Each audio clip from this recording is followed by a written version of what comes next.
Bon, il est clair que, en assumant la présidence du conseil de surveillance de l'EPSM depuis le mois de décembre, j'allais être confronté à différents problèmes, dont celui évident de l'évolution structurelle de cet hôpital.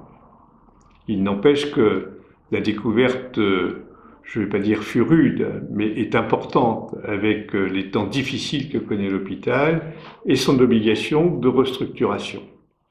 Cependant, je voudrais qu'on distingue très précisément ce qui est de l'ordre du conjoncturel de ce qui est de l'ordre du structurel. Le conjoncturel, c'est le fait qu'aujourd'hui, nous sommes obligés de faire un plan d'économie et de retour à l'équilibre. Ce plan est de l'ordre de 5 millions d'euros. Et lorsque j'ai vu que le député se targuait d'avoir obtenu 1 300 000 euros, j'avoue franchement que j'étais très surpris.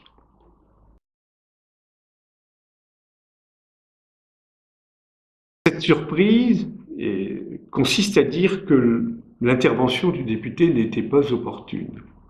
En effet, d'une part, ni le président du conseil de surveillance que je suis, ni le directeur, ni le président de la CME n'ont été contactés de quelque manière que ce soit pour que l'on puisse expliquer les enjeux structurels, justement, auxquels nous sommes confrontés.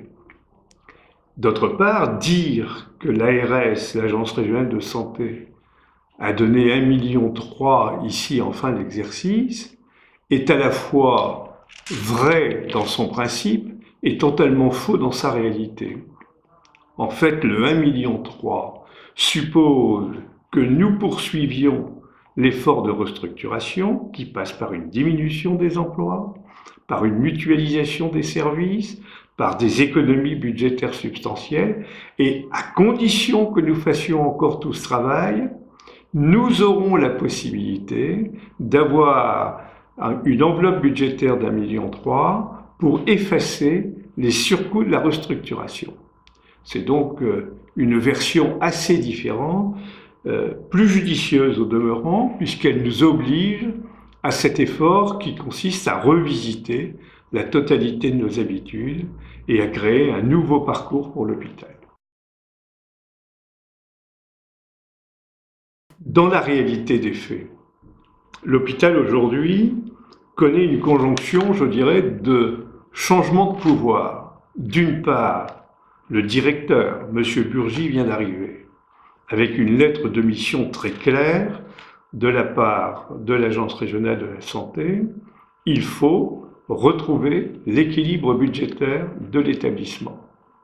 Ceci est essentiellement dû au fait que l'enveloppe dont nous disposons est inférieure à ce qu'elle était l'an dernier, elle-même inférieure à ce que c'était il y a 2 ans. Deuxièmement, la CME, la commission mixte d'établissement, est aujourd'hui présidée par le docteur Leverrier, qui a en charge la réalisation du nouveau projet d'établissement. C'est-à-dire, il a l'obligation, avec l'ensemble de ses confrères, de ses collègues, assistés des différents personnels, des différentes forces syndicales, il a à créer le nouveau programme pour répondre aux nouvelles missions, pour évaluer celles qui sont traditionnelles et qui peut-être ne sont plus d'actualité. Et enfin, il y a le président du conseil de surveillance que je suis, qui vient d'être élu, c'était au mois de décembre, et qui lui a en charge les liaisons avec les différents pouvoirs politiques, soutenir tel ou tel projet, apporter son expertise quand il y a lieu. C'est ainsi que, par exemple, moi je milite pour mieux faire connaître l'ITEP et ses développements, pour élargir les compétences de l'Institut de formation en soins infirmiers et faire en sorte que nous ayons d'autres cordes à notre arc pour rendre encore plus attractif cet hôpital.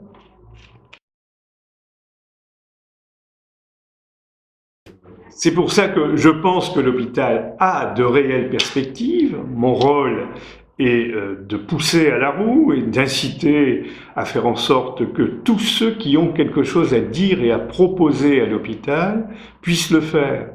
Ce n'est pas en étant quelques-uns à manifester dans la rue que l'on va faire avancer les dossiers. Faire avancer les dossiers, c'est se mettre autour d'une table. C'est apporter son expertise, apporter sa contribution, ses critiques. L'enjeu est considérable puisque nous sommes également tenus de rentrer dans ce qu'on appelle une communauté hospitalière de territoire.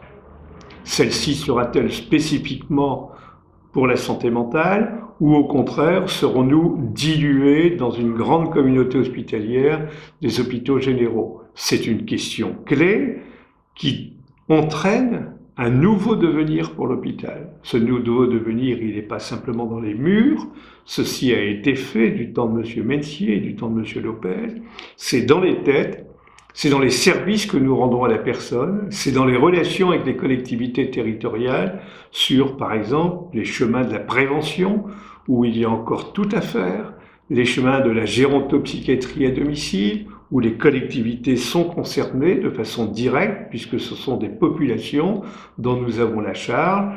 Ainsi donc, je pense que si nous en avons la volonté, l'hôpital a un avenir. Il a un avenir et seulement si nous en avons la volonté et si nous sommes capables de préparer cet avenir dans le projet d'établissement et dans les perspectives de développement où il y a toute une série de secteurs d'activité en santé mentale qui restent à défricher, qui restent à professionnaliser et qui sont absolument indispensables face aux difficultés que connaissent les populations d'aujourd'hui.